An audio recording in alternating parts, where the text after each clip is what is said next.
Conhecido como precursor do jornalismo Mundo Cão na televisão brasileira dos anos 60, Jacinto Figueira Júnior, o Homem do Sapato Branco, teve uma vida bastante intensa que poderia render pautas sensacionalistas para os seus próprios programas. Ele já atirou no garçom de boate após ser traído pela mulher, sofreu uma tentativa de assassinato à facada numa rádio onde trabalhava e até deu uma de Papai Noel ao distribuir alimentos e brinquedos numa festa de Natal para os pobres que quase terminou em tragédia. Jacinto morreu na miséria, situação semelhante à da maioria das pessoas que participavam dos seus programas.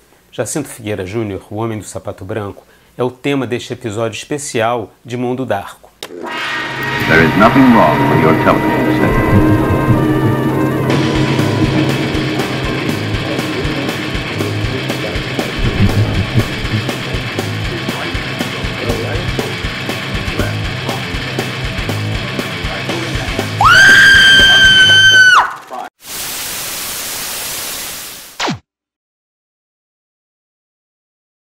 No começo da década de 1960, depois de ter trabalhado como corretor de imóveis, Jacinto atuava como vendedor de anúncios de publicidade para a rádio e TV, quando ofereceu uma proposta de programa para a TV Cultura, na época vinculada aos Diários Associados de Assis Chateaubriand. O diretor artístico José Duarte Júnior aprovou a sugestão e também decidiu contratá-lo para apresentar o programa Câmeras Indiscretas, que ficou 1 ano no ar. Em seguida, passou a comandar o programa Um Fato em Foco, que atingiu grande audiência ao exibir ao vivo uma operação de transplante de córnea e que foi retirado do ar após a exibição de um parto cesárea, algo que desagradou a sociedade da época em pleno regime militar. Ainda na TV Cultura, Jacinto criou em 1966 o personagem pelo qual seria conhecido até o fim da vida, o Homem do Sapato Branco. Em entrevistas, dizia que a ideia para criar tal figura veio da leitura de obras dos filósofos alemães Friedrich Nietzsche e Arthur Schopenhauer, que, segundo o apresentador, em suas obras os pensadores citavam homens de calçados brancos como altruístas e honrados. Numa associação com acordos uniformes de profissionais dedicados primordialmente ao bem do próximo, como os da área de saúde, Jacinto literalmente se calçou no papel de defensor dos fracos e injustiçados. Sua popularidade junto ao público sempre foi grande, chegando a ser eleito deputado estadual por São Paulo pelo MDB nas eleições de 1966 com um número expressivo de votos. O sucesso de Jacinto o impulsionou para projetos transmediáticos. Em 1967, Jacinto gravou um compacto simples pela gravadora Continental com as músicas O Charreteiro e Margarete. O apresentador também participou de discos com marchinhas de carnaval, tendo já gosto pela música desde a juventude. E com o chapéu de couro duro, quando eu passo todos gritam charreteiro, amor. Entre o final dos anos 40 e início dos 50, ele integrou uma banda country chamada Júnior e seus Cowboys e participou do programa Peneira Rodine na Rádio Cultura. Seu personagem também foi para o gibi em 1969. O roteirista de histórias em quadrinhos e fotonovelas Rubens Luchetti idealizou para a editora Prelúdio a criação da revista O Homem do Sapato Branco no Terror do Mundo Cão. A primeira edição foi lançada em 13 de junho de 1969 e contava com desenhos do quadrinista Eugênio Colonese. Além de Luchetti, o ilustrador Gedeone Malagola, criador do super-herói brasileiro Raio Negro, também escreveu o roteiro de algumas HQs. Seu sucesso chamou a atenção da TV Globo, na época ainda sem Boni e Walter Clark e com a programação bem popularesca, que levou ao ar O Homem do Sapato Branco no dia 31 de agosto de 1968. O programa mostrava casais com conflitos no relacionamento que eventualmente acabavam brigando em frente às câmeras, e também pessoas miseráveis ou portadoras de deficiência física clamando por algum tipo de assistência. Além de ser considerado o rei da baixaria, título que nunca o desagradou, Jacinto também é conhecido como precursor do jornalismo Mundo Cão. O apresentador chegava a alegar ser o criador do termo por causa do documentário italiano Mondo Cane, de 1962, dirigido por Gualtiero Jacopetti e Franco Prosperi, que reunia material sensacionalista e teve o trailer exibido em O Homem do Sapato Branco. Mondo Cane foi precursor do Shockumentary, documentários feitos com conteúdo para chocar o público. Mesmo com seu conteúdo polêmico e sensacionalista, Mondocane concorreu à Palma de Ouro em Cannes em 1962, mas perdeu para o filme brasileiro O Pagador de Promessas, de Anselmo Duarte. Sempre no radar da censura federal, Jacinto também costumava se envolver em ocorrências policiais. Em 1967, logo após assumir o mandato de deputado, o apresentador foi flagrado pela polícia dirigindo na contramão. Jacinto bateu boca com os policiais, acabou detido e levado para a delegacia. No final daquele mesmo ano, foi ameaçado de morte por um homem armado com faca que invadiu o prédio da Rádio Nacional de São Paulo, onde Jacinto também trabalhava. O agressor foi contido por populares e, no meio da confusão, tentou cometer suicídio cortando a própria barriga.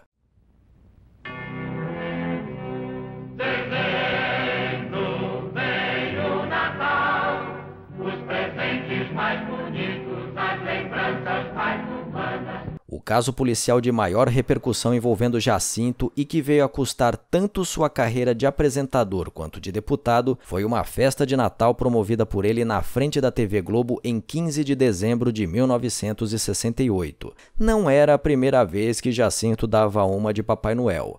Às vésperas do Natal de 1966, quando ainda estava na TV Cultura, o apresentador usou seu programa para arrecadar 25 mil brinquedos, além de roupas e alimentos para distribuir à população carente. Ao repetir a campanha beneficente na Rede Globo, foram arrecadados cerca de 65 mil brinquedos. Porém, Jacinto não contava que atrairia uma multidão para o seu Natal dos Pobres de mais de 100 mil pessoas, que se aglomeraram em frente ao prédio da Globo na Praça Marechal Deodoro, bairro da Santa Cecília da capital paulista. Com a demora para a distribuição dos presentes, houve um princípio de tumulto e a polícia foi chamada para controlar a situação, que só piorou com os disparos das primeiras bombas de efeito moral. Houve corre-corre e a confusão teve um saldo trágico. Segundo o registro de veículos de comunicação, o evento terminou com pelo menos um morto e 45 pessoas feridas. A imprensa também informou que uma mulher chegou a dar à luz durante o tumulto e outras 6 teriam sofrido abortos, além de crianças dadas como desaparecidas da vista de seus pais durante o ocorrido. 2 dias antes da confusão envolvendo o Natal dos Pobres, no dia 13 de dezembro de 1968, a ditadura militar emitiu o Ato Institucional número 5, decreto que suspendia os direitos políticos de qualquer cidadão e cassava os mandatos de deputados, senadores e vereadores. Jacinto foi um dos vários políticos que tiveram seu mandato cassado no início de 1969 durante o governo do presidente militar Arthur da Costa e Silva. O apresentador chegou a ficar preso por 2 meses por supostas atividades subversivas, além de ser acusado por atentado à moral e aos bons costumes. Após ser liberado, não voltou mais à tela da TV Globo, com seu programa sendo exibido pela última vez na emissora no dia 29 de março de 1969. Jacinto, então, passou os 9 meses restantes daquele ano e quase toda a década de 1970 longe da televisão. Em 1972, Jacinto reapareceu no noticiário policial após flagrar sua esposa travando intimidades com um funcionário numa época em que era dono da boate Vagão Plaza. O estabelecimento de Jacinto ficava em um ponto do centro de São Paulo conhecido como Boca do Luxo, que recebeu esse nome porque, além da circulação de prostitutas pelas ruas, reunia as boates mais luxuosas da cidade. Como outros estabelecimentos da região, a Vagão Plaza oferecia um serviço de bar com os mais variados tipos de bebidas para o público acompanhar seus shows de striptease e até de sexo explícito. Em entrevista ao programa Garagem na Rádio Brasil 2000, Jacinto contou que o garçom se ofereceu para acompanhar sua esposa até a casa do apresentador, mas foi alertado por outros funcionários para ficar de olho no homem da bandeja. Jacinto correu para sua residência e encontrou os dois fazendo sexo na cama do casal. Fulo com a dupla traição, o apresentador teria dito: "Você não pode fazer com que seu patrão seja corno na cama dele", sacando em seguida um revólver e dando um tiro na mão do Ricardão, que perdeu um dedo. Correu o processo e Jacinto acabou inocentado pelo juiz. O homem do sapato branco não colecionou apenas confusões, mas também casos amorosos. Antes de iniciar relação com a mulher que viria a corneá-lo, o apresentador teve um romance com Tânia Maciel, que inaugurou em 1971 a Kilt, famosa casa de shows eróticos de São Paulo. A inauguração da boate ocorreu pouco tempo depois do fim do relacionamento de 5 anos com Jacinto. Tânia tinha apenas 26 anos de idade quando abriu a Kilt. Era apenas para ser mais uma lanchonete no centro da cidade, mas por alcançar um dos melhores índices de vendas no Brasil de uma marca de uísque europeu, Tânia recebeu um convite para visitar o velho continente, onde se encantou com os shows de sexo explícito na Holanda. Ela também se inspirou no castelo da rainha Mary Stuart da Escócia para dar uma cara de palácio ao seu estabelecimento, que batizou de Kilt em referência ao tradicional saiote xadrez usado pelos homens escoceses. Jacinto só retornaria à televisão no final de 1979, quando foi contratado pela TV Record para apresentar novamente O Homem do Sapato Branco. 2 anos depois, em 1981, levou seu programa para o SBT, de onde saiu 3 anos depois, mas retornaria em 1991 como repórter do telejornal Aqui e Agora. O jornalístico do SBT tinha como foco as reportagens policiais e inovou com o uso de caracteres na tela da TV com chamadas sensacionalistas, simulando as chamadas dos jornais impressos populares que faziam sucesso nas bancas. Uma nova operação será realizada neste início de madrugada. O intuito dessa operação é alertar ao público o problema da AIDS. Vamos começar então. Fazendo o quê?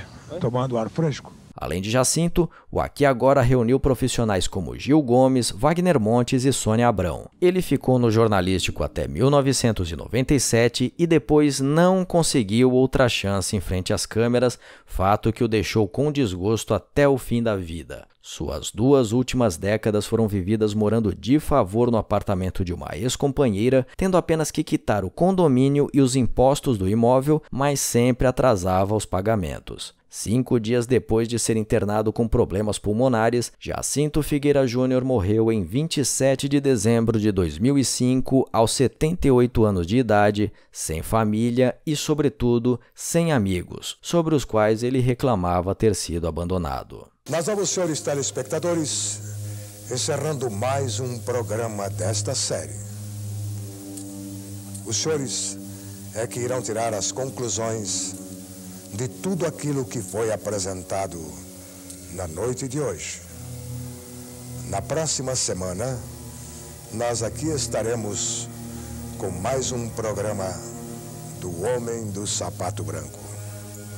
Boa noite, telespectador. Vai, cavalinho bom.